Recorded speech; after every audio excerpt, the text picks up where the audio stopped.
আসসালামু আলাইকুম রহমতুল্লাহ তাআলা ওয়া বারাকাতু। যেখান থেকে আমাদের ভিডিওটি দেখেছেন সকলকে জানাচ্ছি আন্তরিক শুভেচ্ছা অভিনন্দন।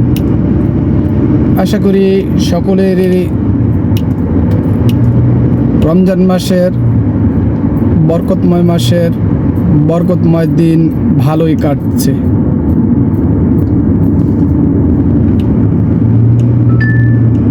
আজকে আমি আপনাদের সম্মুখে কিছু কথা বলবো, আবার আমাদের মা বোনদের উদ্দেশ্যে। সেটি হচ্ছে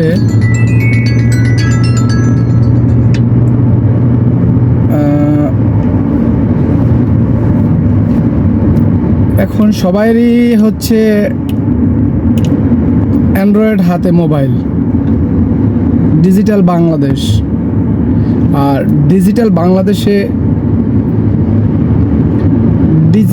ডিজিটাল তথ্য এবং ডিজিটাল ভালোবাসা সব কিছু মিলেই যখনই মোবাইলটা হাতে নেই তখনই এক একটা ডিজিটাল কাহিনী দেখতে পাই, শুনতে পাই। তো সেক্ষেত্রে আসলে একটু আমিও চিন্তা করলাম যে আসলে জিনিসটা কি এবং কেনই বা এত আত্মীয়তা, কেনই বা এত সম্পর্ক, কেনই বা এত মধুর ভালোবাসা, তো কিভাবে কি সৃষ্টি হয়। আত্মীয়তা করা ভালো, তবে সব আত্মীয়তা করা ভালো না। তো সেক্ষেত্রে আমি যেই কথাটি বলবো সেটি হচ্ছে আমাদের আপুরা, ভাইয়ারা, বিশেষ করে যারা বিবাহিত, যারা বিয়ে করেছেন তাদের জন্য কথায় আছে যে দাঁত থাকতে দাঁতের মর্ম কেউ বুঝে না, দাঁত থাকতে দাঁতের মর্ম দেওয়া উচিত। যাদের স্বামী রয়েছে তারা অত্যন্ত গুরুত্ব সহকারে তাদের প্রতি খেয়াল রাখবেন এবং ভালোবাসা দিবেন। দেখবেন আপনার হাজব্যান্ড যেহেতু বাইরে গেছে, বিদেশে থাকে, বাড়িতে থাকে, যে জায়গায় থাকুক না কেন, ঘরে আসছে খোঁজ খবর নিবেন, কি লাগবে ওটা দেখবেন। কারণ কি, দেখেন আপনার হাজব্যান্ড হয়তো দেশে থাকুক, হয়তো প্রবাসে থাকুক, কত না কষ্ট করে তারা। হ্যাঁ, যারা বাড়িতে থাকে তারা কি কষ্ট করে না? করে। তারাও পরিশ্রম করে, কঠিন পরিশ্রম করে, কিন্তু তারপরও এত ভালোবাসা কই থেকে হয়? ভালোবাসা বলতে পরকীয়া, পরনারীতে আসক্ত কিভাবে জড়ায়, কিভাবে হয়? আপনারা কিভাবে জড়ান? আপনি আপনার স্বামীর প্রতি ভালোবাসা নাই, আপনার স্বামীর প্রতি খেয়াল নাই, আপনার প্রতি আপনার স্বামীরও খেয়াল নেই, ভালোবাসা নেই। সব ভালোবাসা হয়ে যায় কি পর নারীর উপর, পর স্বামীর উপর, পর জামাইয়ের উপর। কেন? কারণ আপনার জামাই কাজের থেকে আসবে, একটু গুরুত্ব দিন তাকে। কারণ ছেলেরা কি চায় বা আপনার স্বামী কি চায়? খাওন, পরন, ভূষণ, টাকা পয়সা না, একটু শান্তিময় জীবন। একটু শান্তিময় জীবন যদি গড়ে তুলতে পারেন, অবশ্যই আপনার মতো হ্যাপি সৌভাগ্য নারী আর কেউই কি হতে পারে না।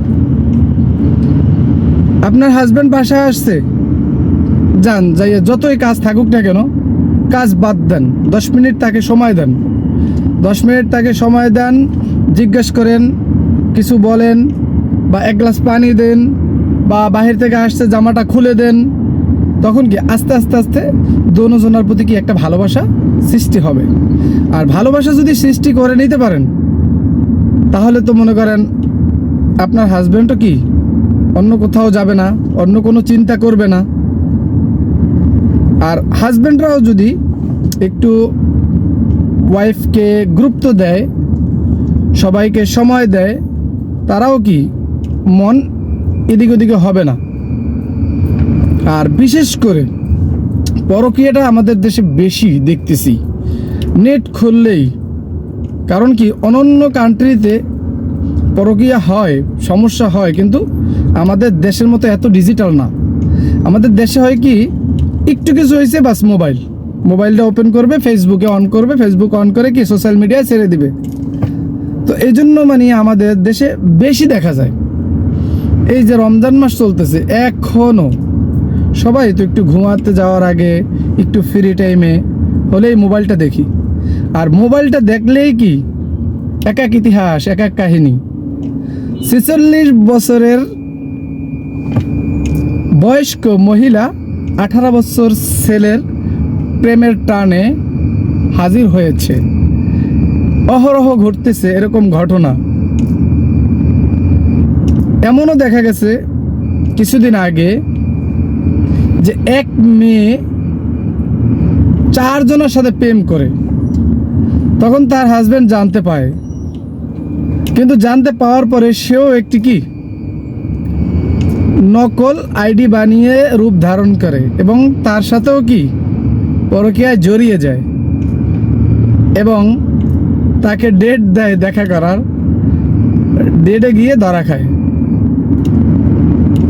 তো কেন রে ভাই? আপনার হাজব্যান্ড প্রচুর কষ্ট করে, একটা ছেলে জানে যে কত কষ্ট করে একটা সংসার দেখতে হয়। তো এত কষ্ট করার পরে যদি আপনারা এরকম করেন, তখন তারা যাবে কোথায় বলেন? জায়গার আছে কোথাও? একটা নারী জানে তার হাজবেন্ড কি জিনিস। যার না আছে সে বুঝতে পারবে যে হাজবেন্ড কাকে বলে। যার হাজবেন্ড নেই, আমি এমনও জায়গা দেখছি, সব কিছু আছে, জায়গা বাড়ি গাড়ি সব আছে, শ্বশুর শাশুড়ি ভাই বোন সব আছে, কিন্তু স্বামী নেই। তার কাছে হতভাগা আর কেউ নাই। কারণ কি স্বামীর জায়গাটা কেউ পূরণ করতে পারবে না। তো যাদের স্বামী আছে তারা অবশ্যই গুরুত্ব দিবেন, স্নেহ করবেন, ভালোবাসা দিবেন। আর হাজব্যান্ডরাও যারা আছেন, ভাইয়েরা আমার, তারাও আপনাদের ওয়াইফকে ভালোবাসবেন, যাতে করে এই জিনিসগুলা না হয়, না ঘটতে পারে। কারণ অনেক ঘটনা দেখছি, হাজব্যান্ড প্রবাসে বসে টাকা ইনকাম করতেছে, ব্যাংকে জমাচ্ছে। বিশেষ করে প্রবাসী ভাইয়েরা টাকা জমাচ্ছে, টাকা সব কিছু বিশ্বাস করে বউকে দিচ্ছে। এমন একটা সময় হলো কি সে অন্য ছেলের সাথে কি ওই টাকা দিয়ে কি উড়াচ্ছে, ঘুরে বেড়াচ্ছে। কি লাভ রে ভাই? কি লাভ রে বোন? কি লাভ রে আপু? আপনার কি একটু চিন্তা হয় না যে এই টাকাগুলো ইনকাম করে কে দিচ্ছে? আমি তার সাথে করি, তার সাথে ভাব জমাই, তার সাথে ঘুরি, তার সাথে ডেটিং করি। কারণ দেখবেন সে আপনার জন্য যত কষ্ট করতেছে না কেন, এর থেকে কি আরও ডাবল মেহনত কি সে করতে পারবে আপনার জন্য। তো আপনার জন্য যদি করে, তাহলে কি আপনি দুনিয়াতেও শান্তি, আপনার ফ্যামিলিটাতেও শান্তি, আপনার পরিবারেও শান্তি, আপনার সর্ব জায়গায় সর্বস্তরে শান্তি। আর যদি আপনি আপনার হাজব্যান্ডের টাকা দিয়ে উড়ান, অন্য ছেলের সাথে ডেটিং করেন, দেখেন একটা জিনিস কি, মানুষ ভুল করে, ভুলে পড়ে। একটা সময় যেয়ে সোজা হয়, একটা সময় যেয়ে বুঝতে পারে, একটা সময় যেয়ে মনে পড়ে, কিন্তু সে সময় কি আর সময় থাকে না। আমাদেরই যখন আমরা পড়াশোনা করছি, আমাদেরকেই আমাদের বাবা মাই বলছে, বাবারে ভালো মতো পড়াশোনা করো। কিন্তু তখন তো এতটা বুঝি না যে আসলে পড়ালেখার মূল্যটা কী। পড়াটার মূল্য যদি দিতে পারতাম, মূল্যটা যদি বুঝতাম, তাহলে কি অবশ্যই করতাম। কিন্তু বুঝতে পারি কখন, এখন বৃদ্ধ বয়সে, বুড়া বয়সে এসে বুঝতে পারতেছি যে আসলে লেখাপড়া জীবনটা আসলে কতই না শান্তিময়, মধুময় জীবন। তো সেক্ষেত্রে সর্বোপরি আমি সবাইকে বলবো এই ধরনের কাজগুলো থেকে বিরত থাকবেন। আর বিরত থাকলে আপনিও শান্তি, আপনার ফ্যামিলি শান্তি, সবাই শান্তি, পরিবার শান্তি। আর এই শান্তি যদি থেকে যেতে পারেন তাহলে ইনশাল্লাহ কবরে গিয়েও শান্তি। তো আমরা সবাই চেষ্টা করব সবার ঘরে নূরে জান্নাত, জান্নাতময় বাগান বানানোর। সবাই চেষ্টা করব অশ্লীল জিনিস থেকে বিরত থাকার এবং আশেপাশে যারা আছে তাদেরকে রাখার। হয়তো কেউ কথা দিয়ে পারে, শক্তি দিয়ে হয়, বুদ্ধি দিয়ে হয়, পরামর্শ দিয়ে হয়। আমরা সবাই চেষ্টা করব এবং সবাই সবার জন্য দোয়া করব, কারণ কিয়ামতের আগ মুহূর্তে এরকম দাজ্জালের জালিয়াত শুরু হয়ে যাবে, ঈমান থাকবে না। তো সবাই চেষ্টা করব যাতে করে ওই মুহূর্তটা আসার আগে আমরা যেন ঠিকভাবে চলতে পারি, ঠিকভাবে যেতে পারি, সবাইকে ভালো পরামর্শ দিতে পারি এবং হক হালাল রুজি করতে পারি। সবাই সেদিকে একটু লক্ষ্য রাখবেন এবং খেয়াল করবেন। আর আমি যে কথাগুলো বলেছি হয়তো কেউ খারাপ মাইন্ডেও নিতে পারেন, কিন্তু কেউ খারাপ মাইন্ডে নেবেন না, ভালো মনে করেই নেবেন এবং আমার জন্য দোয়া করবেন। কথায় যদি কোনো ভুল ভ্রান্তি হয়ে থাকে অবশ্যই ক্ষমার দৃষ্টিতে দেখবেন এবং যদি কোনো ভালো নসিহত থেকে থাকে আমার জন্য অবশ্যই কমেন্ট বক্সে জানাবেন, পরামর্শ দিবেন এবং আমি যাতে করে শিখতে পারি।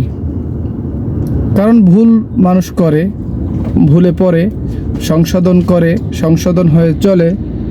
তো সেক্ষেত্রে আমিও চাই আপনাদের কাছ থেকে শিখতে, কারণ মৃত্যুর আগ পর্যন্ত আমার শিখতে হবে, কারণ শেখার কোনো বয়স নাই, মরার আগ পর্যন্তই শিখতে হবে। তো আমি শিখতে চাই, যদি কোনো ভুল হয় অবশ্যই আমাকে ধরিয়ে দিবেন এবং আমার জন্য দোয়া করবেন। যারা আমাদের ভিডিওটি দেখবেন, দেখলে ফেসবুক থেকে যদি কেউ দেখে থাকেন অবশ্যই আমাদের পেজটি ফলো করবেন এবং ইউটিউব থেকে যদি কেউ দেখে থাকেন অবশ্যই আমাদের চ্যানেলটি সাবস্ক্রাইব করবেন। আল্লাহ হাফেজ। আসসালামু আলাইকুম ওয়া রাহমাতুল্লাহি তাআলা ওয়া বারাকাতুহু।